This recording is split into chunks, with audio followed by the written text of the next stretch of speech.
Now, here in Nigeria, one of this country's best-known politicians, Nasir El-Rufai, is in the spotlight. That's because the Kaduna State House of Assembly has recommended that Mr. El-Rufai, who is the immediate past governor of the state, along with other officials who served in his cabinet, be prosecuted for alleged abuse of office and money laundering in his administration. They allege that the sum of 423 billion naira was siphoned off by the El-Rufai administration. Our ICE correspondent Nisi Gabriel has this report. The entrance of the Speaker of the House, Yusuf Liman, commences the start of the day's plenary activity. The committee is set up to investigate all finances, loans and contracts awarded under the previous administration is set to present its report. From its findings, the chairman of the committee says most of the loans obtained under El-Rufai's administration were not used for the purpose for which they were obtained, while in most cases, due process was not followed in securing the loans. That the governor of Kaduna State, between 29 May 2015 to 29 May 2023, as the chief executive officer of the state, breached his oath of office contained in the 7th schedule to the Constitution of the Federal Republic of Nigeria as amended, and failed to exercise due diligence in the administration of the state, thereby indulged in plunging the state into unwarranted, unjustified, and fraudulent domestic and foreign debts over and above the total loans obtained by Kaduna State since 1965 to 1999, and majority of which were obtained without due process, Number two, reckless awards of contracts without due process and due execution, leading to several abandoned projects despite payments. After receiving the report, the Speaker of the House of Assembly mentioned that a total of 423 billion naira was allegedly siphoned by the previous El-Rufai administration. The committee found devious transactions, suspicious transactions, diversion, directly or indirectly, through different accounts by using special SPV account to siphon some of or most of all these monies extracted from same statement of account of various individuals, companies were detected. Honorable members, the liability, the contractual liability was 311 billion. Then money siphoned or diverted 423 billion. A case study, in 1 or in 50 days, a travel agency was paid 1.3 billion naira. The speaker stated that when Nasir El-Rufai assumed office as governor, the state had no domestic debt, but under his administration, the state's domestic debt soared to over 20 billion naira. Additionally, the committee found that contractors were paid more than what was originally agreed upon or approved by consultants, and some of these projects remain abandoned. All domestic loans and foreign obtained by the Kaduna State government between 2019 May 2015 to 2019 May 2020 and found by the committee to have been obtained without due process are not binding on the state and the state government to henceforth stop honoring all obligations arising from them.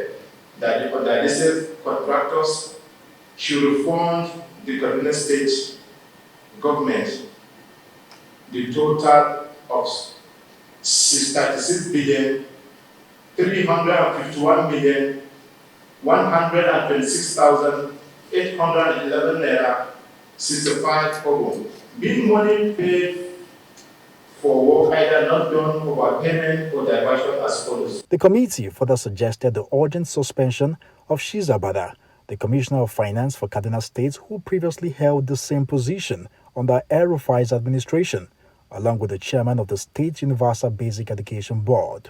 It also proposed a comprehensive investigation into certain key officials from the previous administration by relevant law enforcement and anti-corruption agencies. Nisi Gabriel, Arise News, Kaduna. Well, for more on this story, I'm joined now in the studio by Arise political editor Sambo. Good to see you, Sumner. So former governor of Kaduna State, one of Nigeria's best-known politicians, Nasir El-Rufai, accused of corruptly diverting 423 billion naira, a damning report full of allegations of abuse of power and office. El-Rufai himself describing it as a politically motivated hatchet job and denying the allegations. So clearly a case that will need to be proved in court.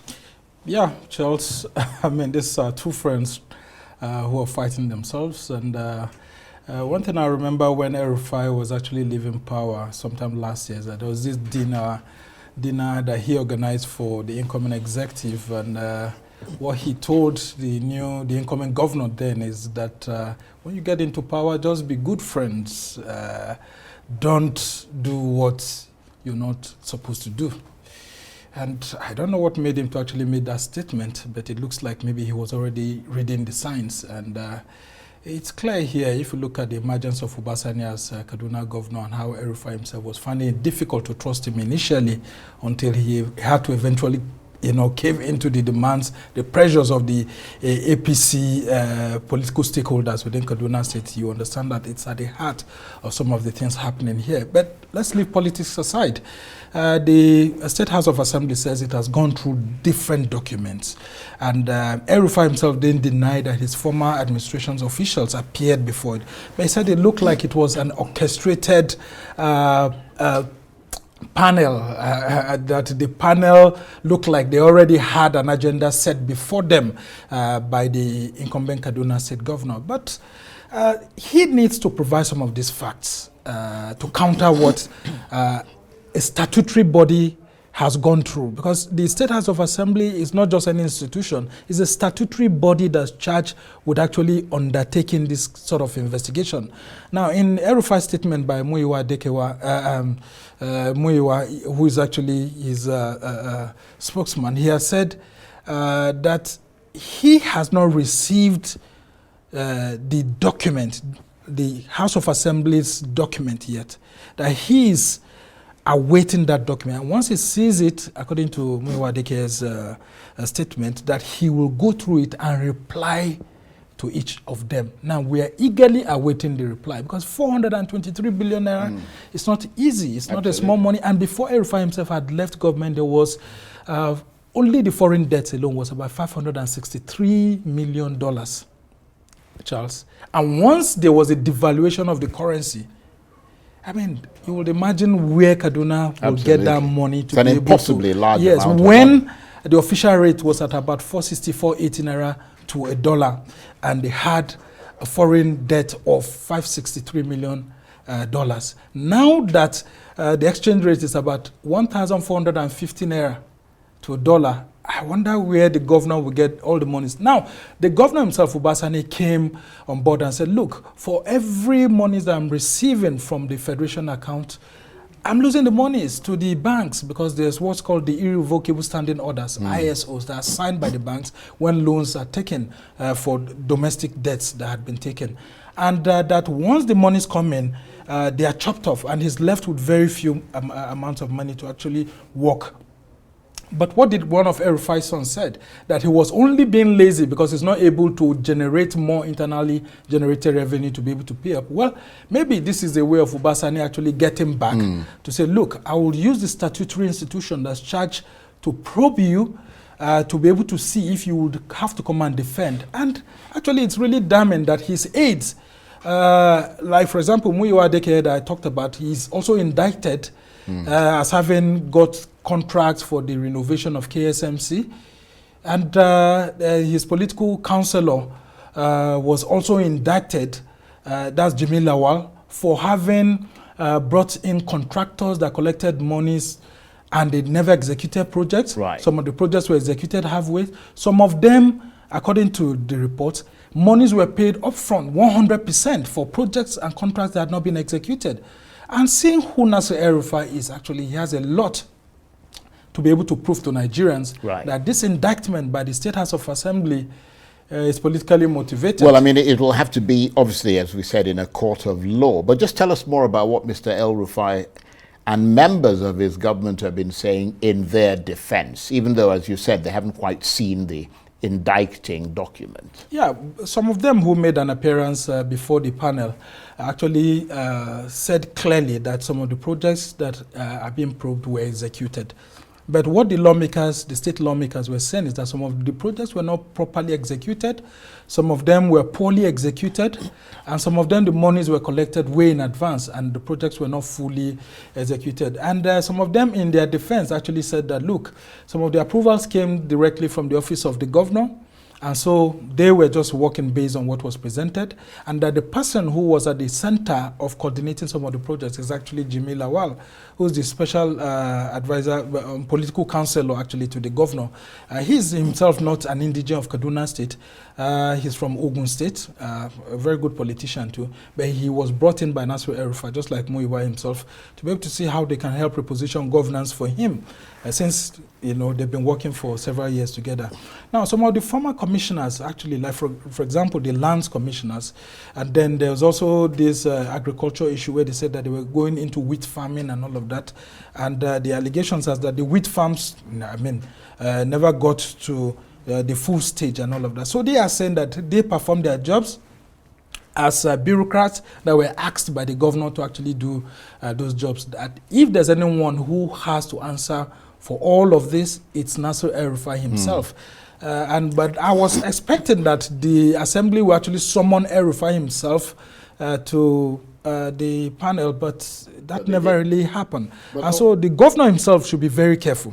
Because if the state government doesn't have enough facts to be able to justify some of the things that the State House of Assembly is doing, then the government will have to pay damages to El-Rufai so much. But sorry, before you come in, the major thing that is indicting here is that the former speaker, a lawmaker actually said that the former speaker of the House of Assembly said or claimed that his signature was being forged to use to collect both local and foreign loans.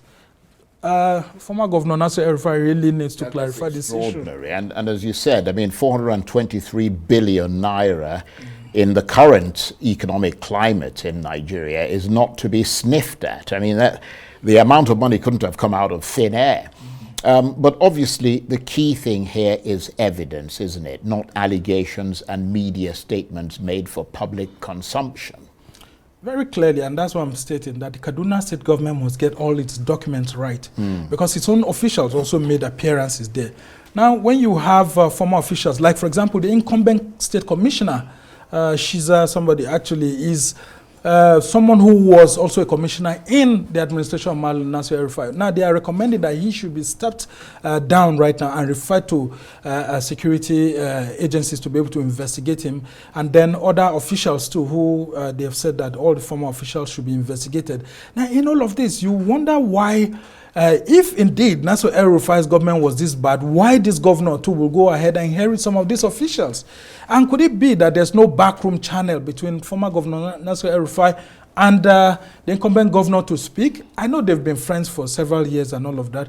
And the friendship was so good that Nasir El-Rufai had to carry one of his sons to give to Ubasani while he was a senator to actually mentor him in politics. Now, if this has happened, shouldn't they be discussing behind the closed doors and say, look, what exactly happened here and here before they come to the public? Because the fortunes of the All Progressives Congress after this investigation will actually go down. And if the governor himself is not careful, his own fortunes ahead of second term may be affected. So there must be a win-win situation in the sense that the people of the state must not be shortchanged. Because if you go to Kaduna city center, yes, you will see some improvements, some malls that were built and all of that. But people are saying that, for example, the decision to sack several teachers did not go through... that was a controversial one, that was a very controversial issue. That did not go through the right procedures and all of that. And Nasir El-Rufai was so eager to be able to bring some Western systems into Kaduna, and he did not follow even some of the things that he had said he was going to follow in his own rule book.